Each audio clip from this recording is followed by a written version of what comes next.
Well, yesterday I watched the workout of the media trying to get invited to training camp. Sorry to announce, Sarah was holding out, faking an injury, holding out for more NIL money. And Jamil was the only one that we think that we might invite to training camp with the G League. But is Jamil here? Jamil, yeah. But are you still retired, or are you?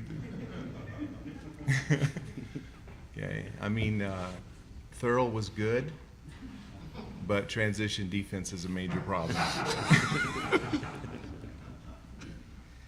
Okay, good morning, everyone. While Monday marks the beginning of the 51st Jazz season, today, as we have in years past, we appreciate having some time with General Manager Justin Zanuck, President of Basketball Operations Danny Ainge, and owner Ryan Smith, after what has been an extremely busy offseason, not just for the franchise, but the organization as a whole.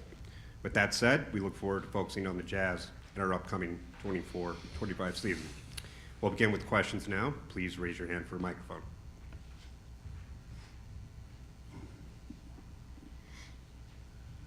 So the big news, obviously, today is Will Hardy getting the option year and his contract picked up. Was that kind of a no-brainer with what you've seen from him the first couple of seasons, guiding the team through the rebuilding process? Yes. Yeah, absolutely. Yeah, we no-brainer. talked about it, and it was a quick yes from our whole group. So yeah, that was pretty easy. Yeah, we love Will. We love the direction he is. We love the teammate that he is, and I mean, he's really excited for this year with the chance to develop these young players. So we're excited. We're excited he's part of us. Danny, how does Lowry sticking around, his presence, help these young guys, the 7 guys 23 and under? Yeah, Lowry is a pro's pro. He approaches the game the right way, but as much as anything, he's a fantastic player, and he loves it here. He wants to be here. And through all the discussions this summer, Justin in his home, laid up at home, did a great job of negotiating a contract to get him back here. And we're excited. We couldn't be more excited to have Lowry back and part of our future, not just this year, but moving on. He's a big part of what we're doing. Danny, obviously the big quote from the end of season press conference was big game hunting, and maybe that was blown up a little bit, but tell me how that kind of... I was going to wear my elk shirt here today, Tell me how that evolved, I guess, from, you're going April, May, June through the draft and then into free agency. How, close did you get? What was the market like out there? And then how did you ultimately decide to pivot to where the team is now? Yeah, you know what? I'm going to let Justin answer the big game hunting. No problem. Yeah. I mean, first of all, Andy, the quote wasn't big game hunting if you actually read the entire thing, which I know you did.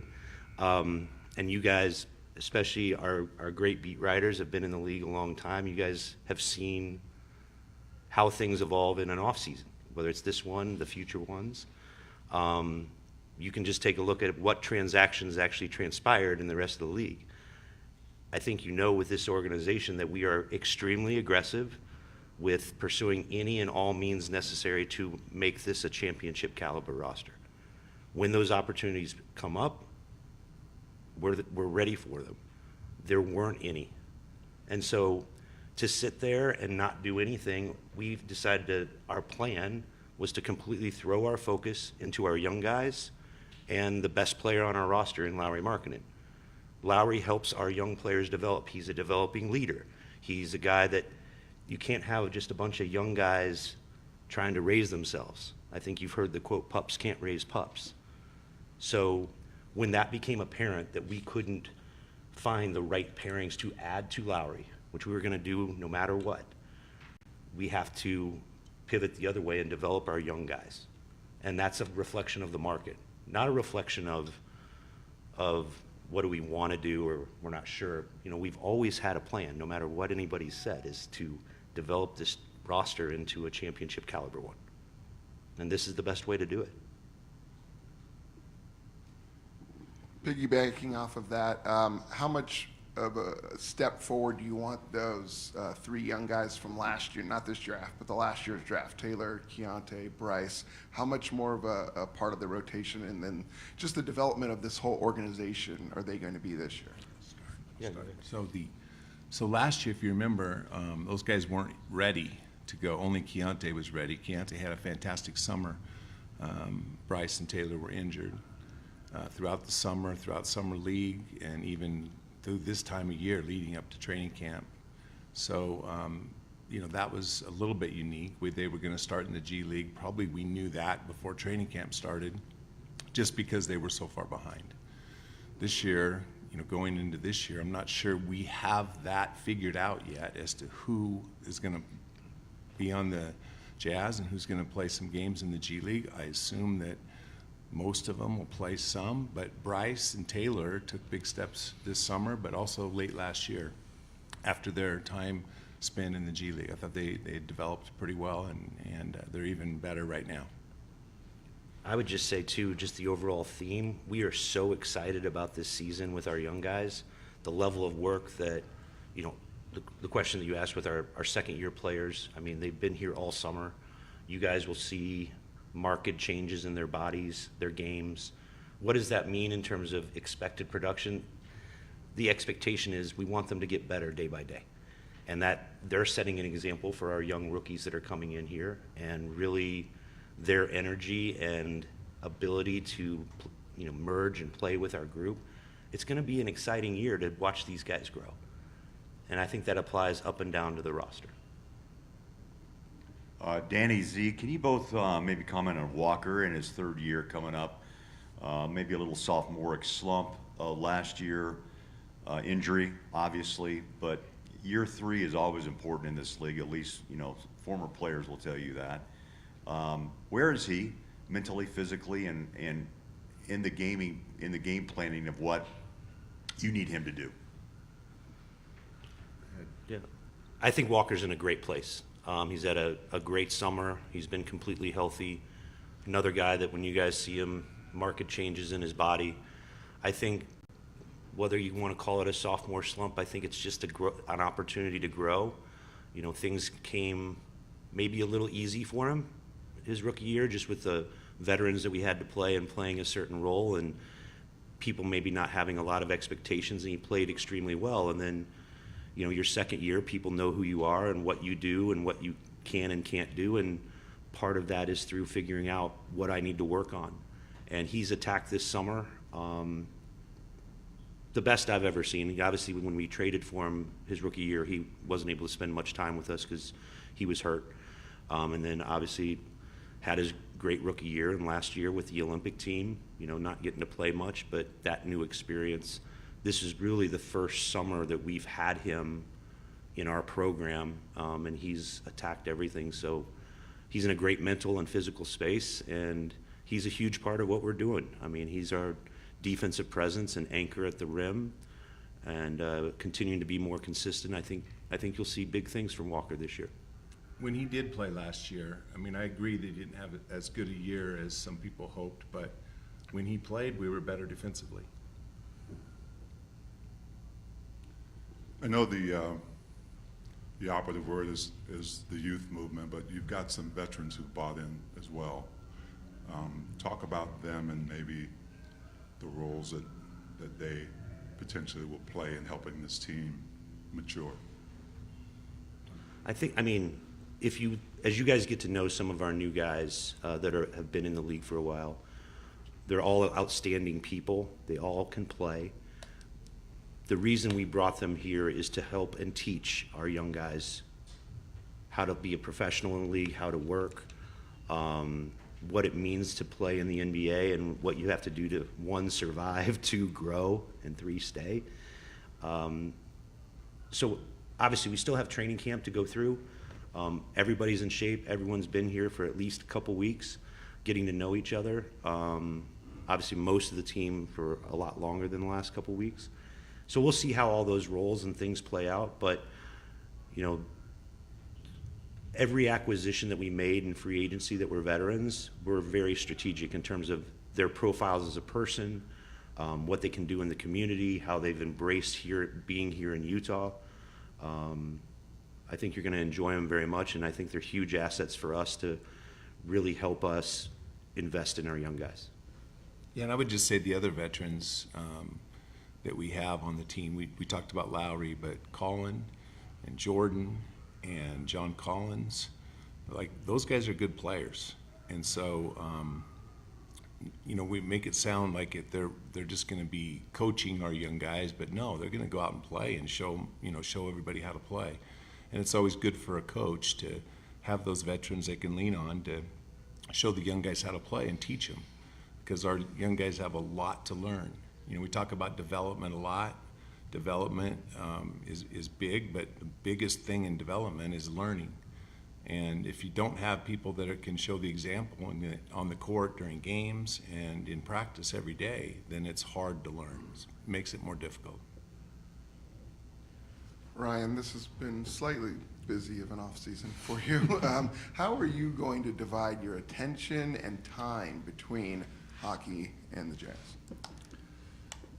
I don't know. I haven't really thought about that piece. I think our organization has been incredible, first of all. I mean, from Jim to Chris Armstrong, and digesting something that probably wasn't possible in 5 months has been nothing but incredible. Not only that, if you look at the arena changes and locker rooms and practice facilities, I mean, they've truly done what no one thought could be done.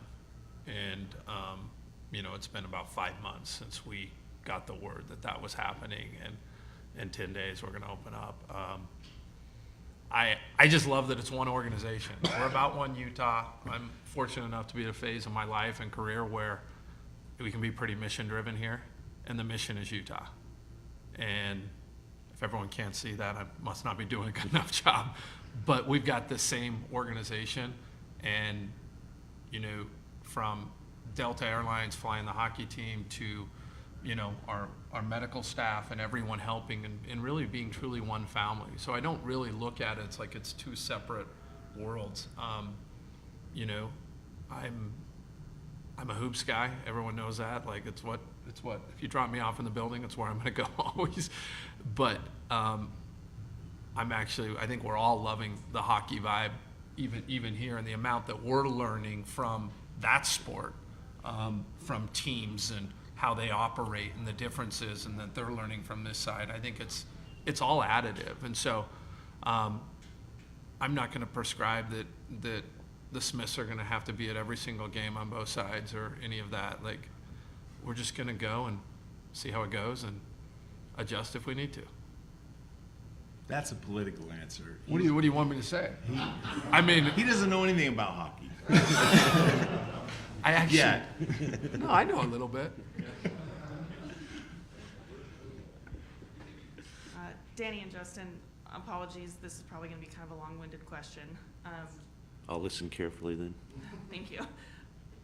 As you're looking at the young guys, the 3 guys you got last year, the 3 guys you have coming in this year, potentially more in the coming years, how is it that you decide when they are not going to be a part of the future, maybe? Because, and like within that is kind of the analyzing thought of a lot of guys don't hit their primes until like 26-ish, but you kind of have to make a decision before that. You can't just sit on 12 guys waiting for 8 years, right, to figure out if they're good or not. So where in that is there a decision made?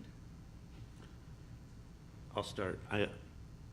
Part of it, Sarah, and this will be maybe a long-winded answer to your long-winded question.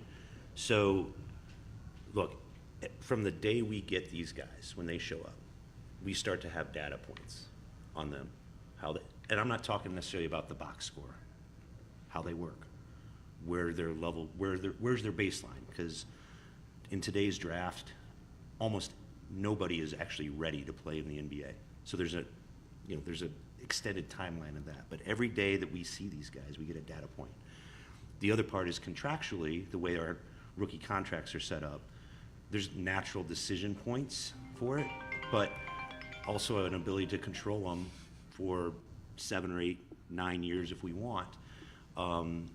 So that's going to naturally evolve, and it's going to be different from each guy.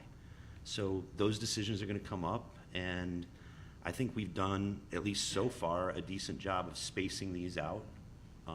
Some of them will be self-determinate in terms of their play, and are they going to make it or not? And then there's going to be some in the middle, like you just described, that, hey, this guy's developing, but it might be a little slower. It might take a little while. What kind of bets do we want to make on that, along with, obviously the building of the rest of the roster. So ideally, you hit on, we're probably not going 6 of 6, okay? But can we develop core pieces of this team, and then with all of our other assets add, or maybe something else develops, or some free agent or things? It's going to be a path. So that's part of part of the entire plan, is why we're investing in all of our young guys right now, to give them the best opportunity to grow, to develop, so we can make some decisions. But those decisions don't have to come after the first year, the second year, the third year. We have plenty of time that way. We just have to put in the work. Ryan, a few questions on the stadium district. One, how are you feeling about the upcoming vote from the city council? Two, how different or how similar is it to kind of what you envisioned when we first kind of talked about it in, I guess, January through April? And then from your point of view, you're a tech guy, you're not like a city building planning guy. Like, how has that process unfolded similarly or differently than what you expected? Yeah, I hit on it a little bit. I think Natalie Gochner, our chief economist for the state, has said some stuff that's really resonated with me, that every generation needs to carry the baton when it comes to city building, or you really get behind. And I truly believe that. If you actually look around, I think it's our generation's turn to carry that. I also think that we're at a super unique spot right now. I mean, this afternoon we're meeting with the IOC, who's here. And we don't get a chance in a lot of business, like in tech, you don't get a chance to look 30 years out. You just don't. Like, if you get more than a year, like, the whole thing is going to change. I mean, you wouldn't have missed AI, the iPhone's 15 years old. Like, you know, it doesn't really work. And to be able to sit here where we're making a big commitment as well to basically signing up for the next 30 years in a spot for 2 professional sports teams, that's, it's a big thing, and we're looking and we're working with all the parties involved, where it's the county who just came out and said Abravanel is going to be there, and Mayor Wilson, and then the city, and then the state. And what I love about Utah is, whether you're Democrat, Republican, religious, or university, we're in a state where people still work together, and I think it's been absolutely phenomenal to go and I know for SCG and our standpoint, we're all in on downtown. And that's not a trend in sports that's happening everywhere. The trend is actually to leave, because net new with these anchor tenants, it's almost like you can't fail in a new district somewhere when you plop down a stadium and all of this. And so, but to do that, if you look at the participation agreement and everything that's coming through, there's also a massive commitment on things that we together want to go accomplish, whether it's jobs, whether it's internships. It's incredibly mission driven, but also something that everyone in Utah can be super proud of. We've got a chance to, take the convention center into the future, because conventions have completely changed post-COVID. We've got a chance to really activate the arts. We've got a chance to make the city flow better east to west, where every single person that comes to Salt Lake says, hey, that's kind of where we go. We've got a chance to anchor the Olympics, where you could picture a Meadows Plaza for the next 30 years, where kids go and they can stand up and see, hey, this is where you get gold. Well, let's take a picture here. But we also have a chance to attract events and continue to have events that haven't been here. And so I think if you look at, I don't think Utah's really, or most people have been able to really grasp until you see it. We kind of saw it a little bit with a preseason hockey game. We've got 11 nights in February where we're back-to-back every other night, hockey and basketball. And, our team learning how to go through that. I'm sure there's going to be a point in time where we're changing out multiple events in a day, where we're doing hockey in the afternoon and basketball at night, or vice versa. That's a challenge. But that's all part of it. And I think for Ash and I and our group, it feels incredibly fulfilling to be one part of it, because it's not the arena. I think the arena is actually probably the easiest part. This is big though. It's not easy. It's not the easiest thing. Like we are going to go all in, and I think we've also got a track record of bringing things and people to the table who historically haven't been betting on Utah. And I watched Delta's announcement this morning with going to Seoul, Korea. That is massive. The small markets don't fly direct to Seoul and Paris and Amsterdam and everything else. And it's my point the whole time since we took over from the very first NBA phone call. Like, this isn't a small market. And if you look around, the makeup of what we have doesn't really tie to that from a tech standpoint, from an economic standpoint, from the growth standpoint. And I think it only helps every single thing that we are trying to do. And so I'm proud of Utah.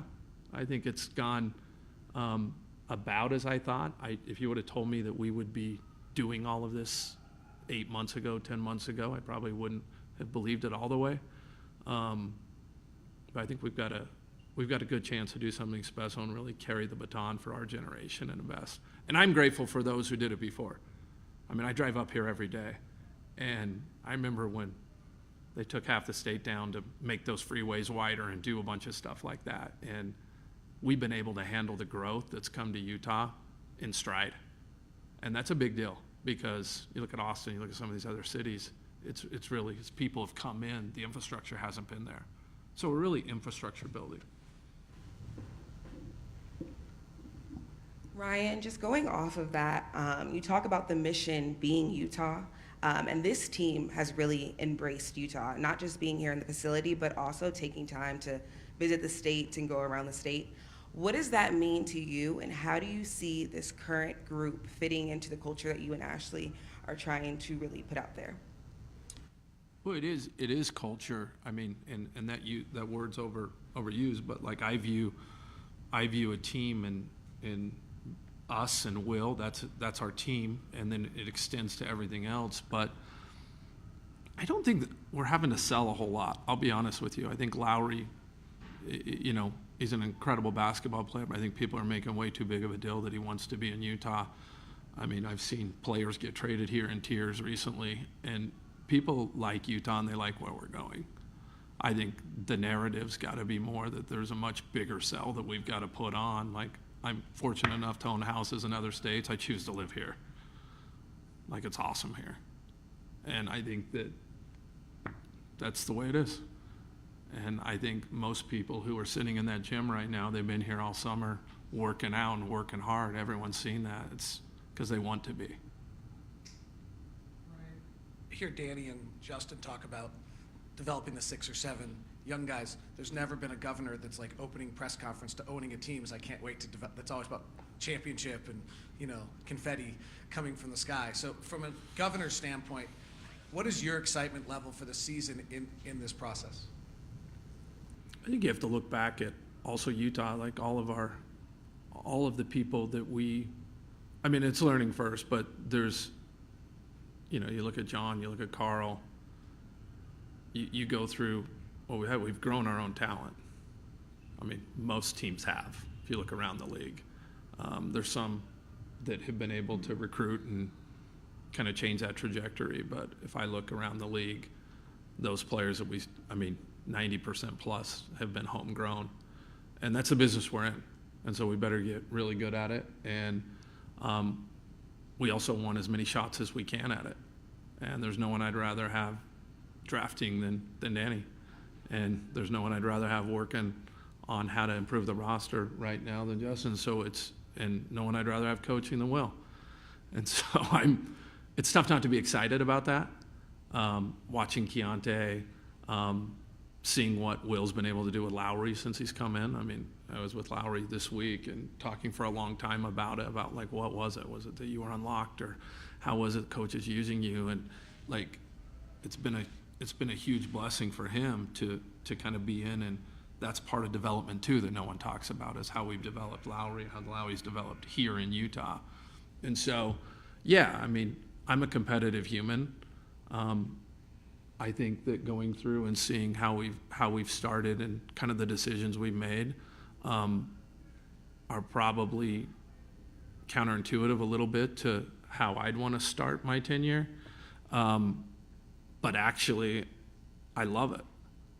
I love working with these guys, and I'm totally bought in. And if we want to win a championship, we're going to have to do it our way. And I think we will. I'm 100% confident of that. But times are also changed. I mean, we just signed a hockey player to 8 years, and those contracts aren't here. So those decision points that Justin's talking about are happening a lot more frequently and on a lot more movement. And so I'm super bullish, and I think it's exciting, and I think we're gonna have a fun year. Ryan, can you expand on this idea of small market versus mid-sized market, large market? A lot of the times that is tied to the media market size. And how has SCG Media, SCG Plus, the streaming, all of that played into either the perceived or the actual growth of this market and how it's seen outside of Utah? Yeah, how it's seen outside of Utah is different than, I mean, that's a whole nother branding component of our state and how we talk about ourselves and how we carry ourselves and what we highlight. But from a media market standpoint, I mean, when I took over, we were showing games to 1.2 million people. Last year, it got up to 6 million people, and it was almost like you had a smorgasbord of ways to watch the game. We don't want an excuse that you can't see where to find the game. We actually want plan A, B, and C if something's wrong inside your house, right? Or on your car or on the road. That's the whole vision for it. And we're going to continue to double down on that. From a media markets, I don't know that those stats are really relevant anymore. I mean, just to be honest, we're still using the stats that we did from 2010, 2008, 95, the way we define markets, and everything has absolutely changed.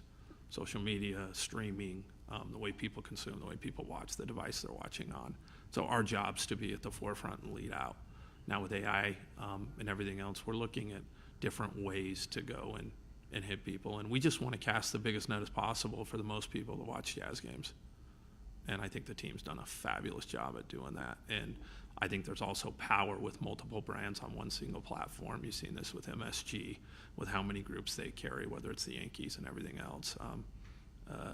There's massive power in that, which is only going to make the Jazz brand go bigger. Getting back to the team, Justin, for the not as big game that you did acquire with whether it's Drew Eubanks or Patty Mills or Svi, what do they add to this team? I mean, they obviously bring experience and some leadership. What are you expecting out of those guys? Going one by one, I think with Drew, he adds a level of physicality that's going to be really good for our young bigs. Plays hard, great dude, very good communicator. I think that can really help Walker and Taylor and even some of the younger vets with Lowry and John. I mean, I think it kind of can be a glue part of that big man group. With Patty's career, when you study it, has been an unbelievable career. From a late second round pick who decided to get himself in the greatest shape he's ever gotten in his entire life in San Antonio. To turning that into about a 15-year career. The way he works, his work ethic, his routine, how he takes care of his body, it's a huge example not only for our young guards like Keontae, but also all of our young guys. Like it's not the only example on our team, but this is a perfect example of what a pro in the NBA looks like, both in how you carry yourself, what you do off the court, how you handle your business. He has made his career, let alone all the Olympics and all the other accolades. Is probably the most famous basketball player in Australia. But just his personality, when you meet him, he instantly has people gravitate to him. And I think Svi is, he's one of those, I guess he's been in the league for a little bit, but he's still 25, 26, 27. Like, he's kind of bounced around a little bit, but he's got real athletic skills, ability to shoot. I think there could be some upside there as far as what we could get out of him, but another guy who's constantly worked and continued to train and has been a good addition to the wing group.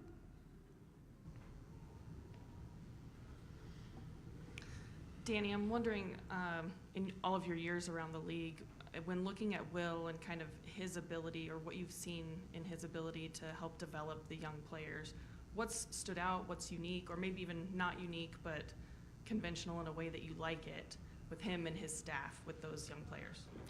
Well, I think that his greatest, what separates him, I mean, he knows the game very well, and he's been a development coach forever, but is just his communication. He does a great job of communicating with the players, building relationships, one-on-one talks. He's always trying to learn. We talk about learning a lot in our development, like I mentioned earlier, but Will loves to learn. And so he's had some great mentors that he's worked with in the past, and he's watching what other teams are doing, but the communication is what separates him. He's also super smart. I mean, the Williams College grad. I think it's not by accident he's here. You guys have had your media availabilities with him. You know his humor, and it's one of the funniest dudes I've ever met, by the way. Outside of Danny. Similar but related, I guess. You guys actually kind of have a deepish roster in that you have, I think, kind of positional battles, right? And are you going to play Patty Mills or Isaiah Colley? Or are you going to play Jordan Clarkson or Bryce Sensabaugh? Are you going to start Walker Kessler or John Collins, right? Do you want this year to be more about developing those young guys and giving priority minutes to those young guys? Or do you want this year to be more about trying to win every game? So in some ways you're referencing the no free minutes sort of thing with Will. And I think one thing that's important to note this year is in the previous couple years, we've had a big disparity of our young incoming players and rookies not being quite ready. For example, Bryce and Taylor, not, being injured in the summer, needing a little bit more of slower impact. We've had more veterans in the past, 2 years ago. I think what's different this year is that we're starting to build a really good depth base. They just happen to be really young. So instead of having 3 guys that are rookies, we have 7 guys now under the age of 23. I think there's going to be opportunities where it's going to look different. Now, we still have training camp. I can't sit here and tell you who's going to play, who's not going to play. But our growth is going to come from our developing our talent base so that we can win more games now and in the future. That doesn't happen overnight. So, but what's important about development is playing. So you also know that in an 82-game season, Andy, lots of stuff can change. There's injuries, there's stuff, and I'm actually happy that we have a deep roster, but I think there's going to be multiple opportunities for more young guys to play this year because we simply have more young guys as part of our rotation. So it's going to look different, and I think it could look different from game to game, depending on matchups and what's going on. So it's a little bit as I've told you, I'm super excited about this season, but it's also another wrinkle of why you're excited. You're going to see different players in different roles at different times, and how they respond. It's not going to be some hot take of whether a guy can play or not play. It's all of these data points that we're talking about of, okay, where do they need to get better? Where do they need to focus? How did they learn that lesson? Like, I'll give you an example last year when Taylor Hendricks was playing at the end of the year. Will had him literally guarding the best perimeter player. Like, I think he went on a 3-game stretch from guarding Kevin Durant to like Jimmy Butler to Devin Booker or whatever. That was huge for his growth going into the summer. I think those lessons that we're able to impart and play while we're still having internal competition where we're going to have multiple guys playing is huge for the entire group. And I'm excited to see how that plays out. Jay-Z and Danny, you guys have seen how many players here have been in the off season just here working out at the Jazz facilities, and you've seen players also at football games and hanging out off the court. How important is that to the foundation, or the foundation you guys are trying to build with Jazz basketball, and how does that translate onto the court for what you guys want with this franchise? So there's multiple things. I think the first thing Again, referencing how young our group is, and Ryan's talked about this, about players that come here to Utah that they love Utah. Our guys, like, they're in the community and they're getting to experience great things, not only just great football teams, but Will had his golf tournament last week and every player showed up. Half of them had never played golf before. I think 50% of them went out and bought clubs, or John Collins played his first 4-hour round ever. 6 hour. 6 hours. Yeah, it was slow. You know, we got guys that are learning how to hike. They've never been around mountains, and they go up and see the beauty of it, and the weather is unbelievable. Like, those experiences are great. And then the fact that they're doing it together just adds bonds, along with them all being in the gym together. They're learning how to play with each other, even if it's just communicating or playing pickup or lifting weights together. There aren't a lot of generational gaps here outside of Patty maybe, but the rest of this core is really, really young. So they're going to have a lot of the same interests, a lot of the same challenges in their youth or their life or whatever's going on. So there's some instant bonding that goes on. But I love that these guys and their character, they love being out in the community and experiencing what this state has to offer. I've been around a lot of players that you have mandatory appearances in the NBA, and sometimes it's a struggle to get people out. These are just, we're talking about voluntary. They're just like, they're invited and they show up. Yeah. And they do that throughout the community. It's the easiest group of guys that, you know, to get together and get outside and enjoy the outdoors and learn everything about what's going on in the state. And plus, a lot of them are very young, and so they love the college atmosphere as well. Thanks, everyone. We'll see you on Monday. Thanks, guys. Thank you.